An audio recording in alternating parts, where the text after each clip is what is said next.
बहुत वर्ष पहले भारतवर्ष में एक राज्य हुआ करता था। उस राज्य में एक राजा शासन करता था जो कि ज्ञानी, परोपकारी और प्रजावत्सल था। वह अपनी प्रजा की देखभाल अपने पुत्र के समान करता था। उसकी एक कन्या थी जो अत्यंत सुंदर थी। वह इतनी मनमोहक थी कि उसकी जैसी सुंदरता पूरे पृथ्वी पर कहीं और देखने को नहीं मिलती थी। राज्य के लोग भी बहुत अच्छे और सहृदय थे। उस राज्य के निकट एक बहुत घना जंगल था। उस जंगल के रास्ते से लोग एक राज्य से दूसरे राज्य की ओर जाया करते थे। यह जंगल दो राज्यों की सीमा के बीच पड़ता था और इसे पार किए बिना दूसरे राज्य में जाना संभव नहीं था। जब व्यापारी एक राज्य से दूसरे राज्य की ओर जाते थे तो उन्हें उसी जंगल से होकर गुजरना पड़ता था। कुछ दिन ऐसे ही बीतते गए। एक दिन नगर में चारों ओर एक बात की चर्चा होने लगी कि जंगल के मध्य भाग में कोई अत्यंत सुंदर चिड़िया रहती है। वह देखने में इतनी आकर्षक और मनोहर है कि लोग उसे देखकर मंत्रमुग्ध हो जाते हैं। उसका गीत इतना मधुर और सुरीला है कि लोग उसे सुनते ही रह जाते हैं। वह इतनी प्यारी आवाज में गाती है कि लोग अपने सारे कार्य छोड़कर उसका संगीत सुनने लगते हैं। यह चर्चा पूरे राज्य में फैल गई। लोग सोचने लगे कि यह चिड़िया कहाँ से आई है और इतनी सुंदर कैसे है।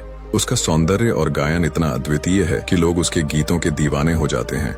राज्य की राजकुमारी ने जब यह बात अपनी सखियों से सुनी तो वह सोचने लगी, अरे क्या सच में इतनी सुंदर चिड़िया हमारे राज्य में है, तो वह मेरे पास क्यों नहीं है।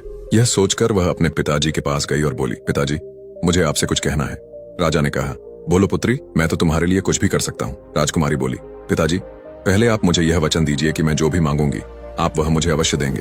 राजा ने मुस्कुराते हुए कहा, अरे तुम तो मेरी बेटी हो, मैं तुम्हारे लिए सब कुछ करूंगा। पहले यह तो बताओ कि तुम्हें क्या चाहिए। तब राजकुमारी बोली, पिताजी मैंने सुना है कि हमारे राज्य में कहीं एक बहुत ही सुंदर चिड़िया रहती है जो बहुत मीठा और सुरीला गाती है। उसका गाना सुनकर लोग मोहित हो जाते हैं। मैं चाहती हूँ कि आप उस चिड़िया को मेरे लिए लाएं। मैं उसे अपने कमरे में रखूंगी, उसका अच्छे से ध्यान रखूंगी और उसका पालन पोषण करूंगी। राजा ने हंसते हुए कहा, अरे सिर्फ इतनी सी बात, मैं तुम्हारे लिए वह चिड़िया अवश्य ले आऊंगा, तुम निश्चिंत रहो। राजकुमारी बहुत प्रसन्न हुई और अपने कक्ष में चली गई। राजा को उस चिड़िया के बारे में कुछ जानकारी थी, लेकिन उन्होंने सोचा वह तो जंगल में रहती है और जंगल बहुत दूर है, मैं खुद वहाँ क्यों जाऊं। मेरे राज्य में तो बहुत से योग्य लोग हैं, वे जाकर उसे ला सकते हैं। यह सोचकर उन्होंने अपने सेनापति को बुलाया और कहा, सेनापति तुम उस सुंदर चिड़िया के बारे में जानते ही हो। हमारी राजकुमारी उसे अपने पास रखना चाहती है, इसलिए तुम जंगल में जाओ और उस चिड़िया को खोज कर ले आओ। यदि तुम यह कार्य सफलता पूर्वक करोगे तो तुम्हें बहुत सारी सोने की मुद्राएं दी जाएंगी। राजा के आदेश और सोने की मोहर के लालच की वजह से सेनापति राजी हो गया। राजा को प्रणाम करके वह उस जादुई गीत गाने वाली चिड़िया को ढूंढने के लिए निकल पड़ा। उसने जंगल की ओर कदम बढ़ाया। जंगल सुनसान लग रहा था। जैसे जैसे वह आगे बढ़ता गया, चारों ओर का दृश्य उसे सुंदर लगने लगा। चारों ओर फूल खिले थे और उनकी खुशबू से वातावरण महक रहा था। थोड़ी देर बाद उसने देखा कि एक सुंदर झरना पहाड़ों के ऊपर से धीरे धीरे नीचे बह रहा था। उसी झरने के पास एक पेड़ पर बैठी एक चिड़िया मधुर स्वर में गीत गा रही थी। उसका गीत इतना सुंदर था कि सेनापति उसे सुनते ही रह गया। वह यह भूल गया कि वह चिड़िया को पकड़ने आया है। वह वहीं खो गया और समय बीतता चला गया। इधर राजा और राजकुमारी महल में बैठकर उस चिड़िया की प्रतीक्षा करने लगे, लेकिन सेनापति अब तक नहीं लौटा। राजा चिंतित हो गया, क्या उसके साथ कुछ अनहोनी हो गई है या फिर वह रास्ता भटक गया है। कुछ दिन प्रतीक्षा करने के बाद राजा ने सोचा कि शायद सेनापति रास्ता भूलकर कहीं दूर निकल गया होगा। तब उसने अपने मंत्री को बुलाया और कहा, मंत्री जी आपको तो सब पता है, अब बताइए हमें क्या करना चाहिए। मंत्री बोले, महाराज वह चिड़िया जो मधुर गीत गा रही है उसमें जरूर कुछ रहस्य है। अगर सेनापति अब तक नहीं लौटा तो जरूर कोई गड़बड़ी है। हमें केवल उसकी आवाज से मोहित नहीं होना चाहिए, हमें उसके पीछे की सच्चाई जाननी होगी। मेरा सुझाव है कि आप 2 सैनिकों को वहां भेजें ताकि वे चिड़िया को भी लेकर आएं और सेनापति का भी पता लगाएं। राजा को यह बात ठीक लगी। उन्होंने 2 सैनिकों को बुलाया और कहा, देखो सैनिकों, तुम उस चिड़िया के बारे में तो जानते हो, उसे ढूंढ कर लाओ और साथ ही यह पता लगाओ कि सेनापति कहाँ गया, उसका कोई अता पता नहीं है। सैनिकों ने कहा, ठीक है महाराज, हम अभी निकलते हैं और चिड़िया के साथ साथ सेनापति को भी वापस लाते हैं। राजा को प्रणाम करके दोनों सैनिक निकल पड़े। वे धीरे धीरे उस सुंदर और जादुई जंगल में प्रवेश कर गए। वे इधर उधर चिड़िया को ढूंढते रहे, लेकिन वह दिखाई नहीं दी। जैसे ही वे जंगल के बीच पहुंचे, उन्हें अचानक चिड़िया की मधुर आवाज सुनाई दी। वे उसी दिशा में चलने लगे जहां से गीत की आवाज आ रही थी। जल्द ही उन्होंने भी वही सब देखा जो सेनापति ने देखा था। वही झरना, वही फूल, वही पेड़ और वही चिड़िया जो मधुर स्वर में गीत गा रही थी, लेकिन सेनापति वहां नहीं दिखाई दिया। चिड़िया का गीत सुनते सुनते वे दोनों सैनिक भी सब कुछ भूल गए और गीत में खो गए। इधर राजा और मंत्री महल में बैठकर सैनिकों की प्रतीक्षा कर रहे थे, लेकिन अब तो सेनापति के बाद सैनिक भी नहीं लौटे। राजा और मंत्री दोनों गहरी चिंता में डूब गए। आखिर ऐसा क्या है कि जो भी उस चिड़िया को लेने जाता है वह लौट कर नहीं आता? जरूर कुछ तो गड़बड़ है। तभी राजा ने सोचा कि अब क्या किया जाए। राजकुमारी तो वही चिड़िया चाहती है। मंत्री ने सलाह दी, महाराज आप एक बार राजकुमारी से बात करके देखिए, वह जो चाहती है उसे आसानी से छोड़ेगी नहीं। राजा ने राजकुमारी से बात की। राजकुमारी बोली, अगर वह चिड़िया मेरे पास नहीं आएगी तो मैं किसी से विवाह नहीं करूंगी। यह सुनकर राजा चौंक गया। यह क्या कह रही है? यह तो मेरी इकलौती संतान है। अगर यह विवाह नहीं करेगी तो राज्य का भविष्य क्या होगा? राजा चिंतित हो उठा और बोला, ठीक है मैं कुछ करता हूँ। और फिर वह कुछ सोचते हुए वहां से चला गया। राजा चिंतित हो गया कि अब आगे क्या किया जाए। उन्होंने कुछ लोगों को बुलाया और पूरे राज्य में यह आदेश देने के लिए कहा कि जो कोई भी उस जादुई चिड़िया को मेरे सामने लेकर आएगा उसका विवाह राजकुमारी से कर दिया जाएगा। साथ ही मेरे कोई पुत्र न होने के कारण मेरे मरने के बाद वह मेरे राज्य का राजा भी होगा। राज्य में यह घोषणा हो गई। जब लोगों ने यह घोषणा सुनी तो वे खुशी से नाचने लगे। सभी सोचने लगे, अरे यह तो कोई बड़ी बात नहीं है, वह चिड़िया हम भी ला सकते हैं।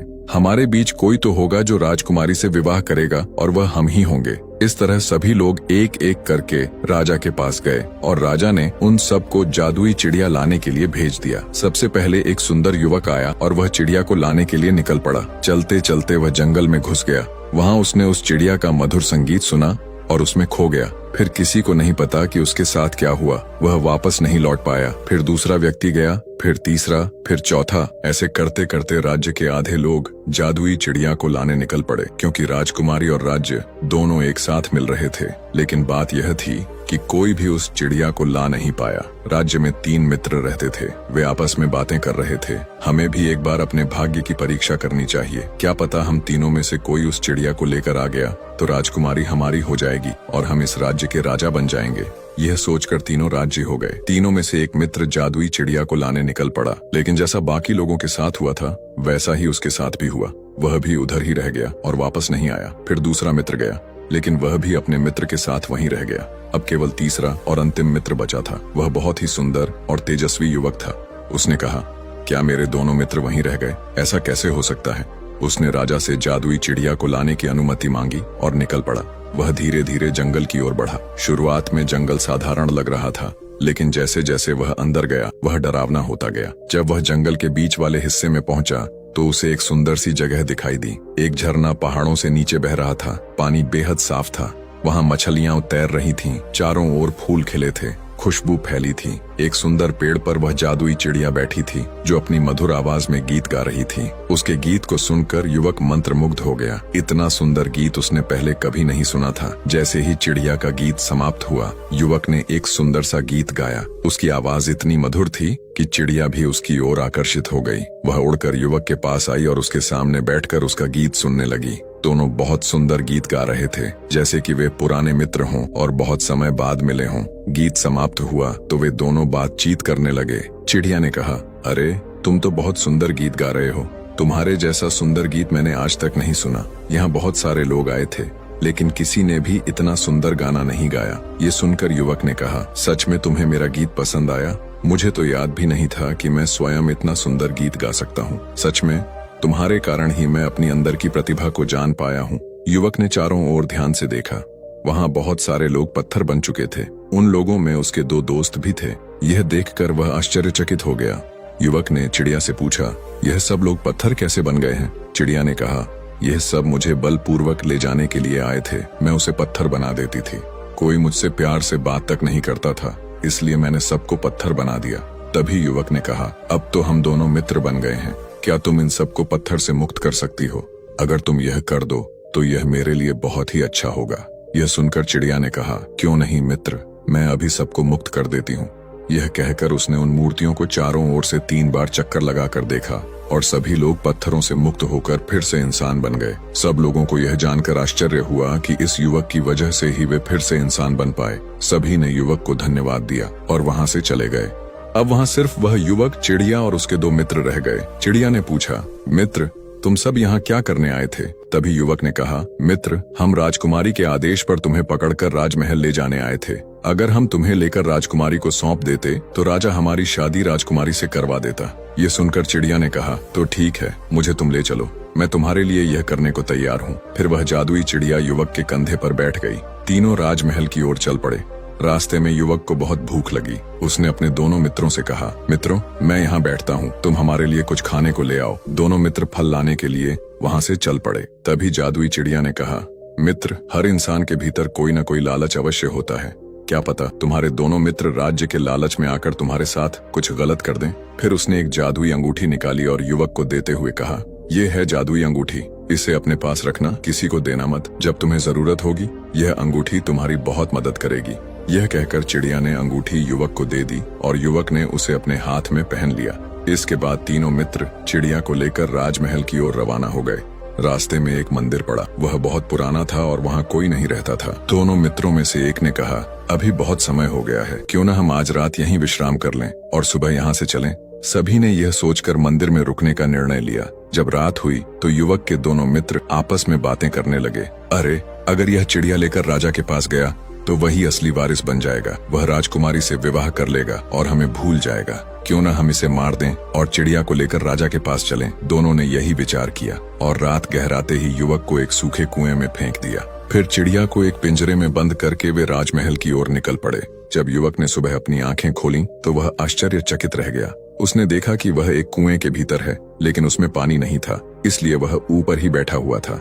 लेकिन यह क्या, उसके सामने तो एक भयंकर राक्षस बैठा हुआ था। यह देखकर वह घबरा गया और डर के मारे कांपने लगा। वह चिल्लाया, अरे तुम कौन हो और मैं यहाँ कैसे आ गया? तभी राक्षस ने कहा, मालिक, आज से आप मेरे स्वामी हैं। याद कीजिए, उस चिड़िया ने आपको एक जादुई अंगूठी दी थी। जब आपके दोनों लालची मित्रों ने आपको इस कुएं में फेंका तो वह अंगूठी कुएं की दीवार से टकराई और उसी समय मैं बाहर आ गया। तभी से मैं आपका गुलाम बन गया हूँ और आप मेरे मालिक। अब आप जो कहेंगे मैं वही करूँगा। ये सुनकर युवक सोच में पड़ गया, क्या मेरे मित्रों ने मेरे साथ विश्वासघात किया? मैं तो उन्हें अपना सच्चा मित्र समझता था और उन्हें ढूंढने ही तो जंगल गया था, लेकिन उन्होंने मेरे साथ यह चाल चली। युवक ने राक्षस से पूछा, अब बताओ वे दोनों कहाँ हैं? क्या उन्होंने चिड़िया को मार दिया? राक्षस ने जवाब दिया, नहीं मालिक, वे दोनों चिड़िया को लेकर राजा के पास जा रहे हैं। वे उसे राजा को सौंपकर राजकुमारी से विवाह करना चाहते हैं और राजा बनना चाहते हैं। यह सुनकर युवक चौंक पड़ा और बोला, क्या तुम मेरे लिए एक काम कर सकते हो? क्या तुम घोड़ा बनकर मुझे अपनी पीठ पर बैठाकर राज्य तक ले जा सकते हो? राक्षस बोला, हाँ मालिक, बिल्कुल। और वह तुरंत एक घोड़ा बन गया। युवक उस पर सवार होकर राजमहल की ओर निकल पड़ा। राजमहल पहुंचकर युवक ने देखा कि उसके दोनों मित्रों ने चिड़िया को राजा को सौंप दिया है और राजा ने वह चिड़िया राजकुमारी को दे दी है। राजकुमारी ने उसे अपने कमरे में रख लिया था। तभी राजा ने उन दोनों मित्रों से पूछा, तुम दोनों में से चिड़िया कौन लाया? दोनों के बीच झगड़ा शुरू हो गया। एक कहता, मैं लाया हूँ, दूसरा कहता, नहीं मैं लाया हूँ। कोई यह तय नहीं कर पा रहा था कि सच्चाई क्या है। तभी युवक वहाँ पहुँच गया और बोला, महाराज, जब ये दोनों कह ही रहे हैं कि उन्होंने चिड़िया को लाया है तो क्यों न चिड़िया से ही पूछ लिया जाए कि वह किसके साथ आई थी। राजा ने कहा, अरे यह तो सही बात है। उसे देखकर दोनों लालची मित्र डर के मारे कांपने लगे। फिर चिड़िया आई और बोली, महाराज, आपको कुछ कहने की आवश्यकता नहीं है। यह कहकर वह उड़कर युवक के कंधे पर बैठ गई। यह देखकर सभी आश्चर्यचकित रह गए और समझ गए कि यही युवक चिड़िया का असली मालिक है। दोनों मित्रों ने लालच के कारण झूठ बोला था। फिर सबने पूछा, इन दोनों विश्वासघाती मित्रों को क्या दंड दिया जाएगा? राजा ने कहा, पहले शर्त के अनुसार तुम राजकुमारी से विवाह करो और इस राज्य के राजा बनो, फिर तुम्हारी इच्छा के अनुसार इन्हें दंड देना। फिर क्या था, युवक का राजकुमारी से विवाह बड़े धूमधाम से हुआ और वह राजा बन गया। जब दंड देने की बात आई तो युवक बोला, वे मेरे पुराने मित्र हैं, मैं उन्हें क्षमा करता हूँ।